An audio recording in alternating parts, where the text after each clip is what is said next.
Depuis le début de la guerre en Ukraine, l'état de santé de Vladimir Poutine fait l'objet de nombreuses rumeurs. Selon l'hebdomadaire Newsweek ce vendredi 3 juin, le dirigeant russe aurait été opéré d'un cancer du pancréas à un stade avancé. En effet, ces traitements auraient débuté il y a 2 ans selon 3 sources concordantes.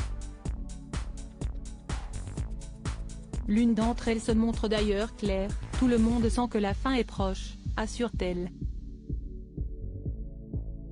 En attendant, les experts du monde entier analysent chaque sortie de Vladimir Poutine pour tenter de percer le mystère. Récemment, le président de la Russie a rencontré le chef de la République de Bouriatie, Alexei Tsidanov. Et lors de l'appel vidéo entre les deux hommes, Vladimir Poutine est apparu avec un air fatigué, les yeux rougis et des sillons profonds, ce qui pourrait être de nouveaux signes de maladie, selon un expert en langage corporel relayé par le Mirror. Vladimir Poutine victime d'anxiété?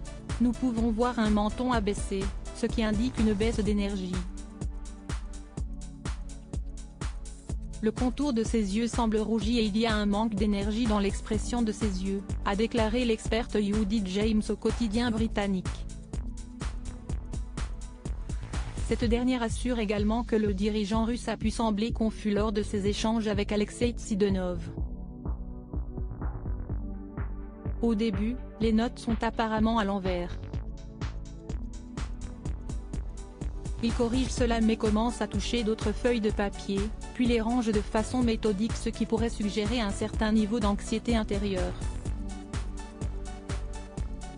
Fin mai, un officier du FSB avait également confié que Vladimir Poutine souffrait de problèmes aux yeux.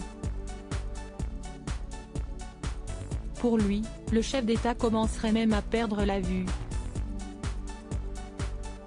On nous dit qu'il souffre de maux de tête et quand il apparaît à la télévision, il a besoin de morceaux de papier avec tout écrit en grosses lettres pour lire ce qu'il va dire. Ils sont si gros que chaque page ne peut contenir que quelques phrases. Sa vue se dégrade sérieusement.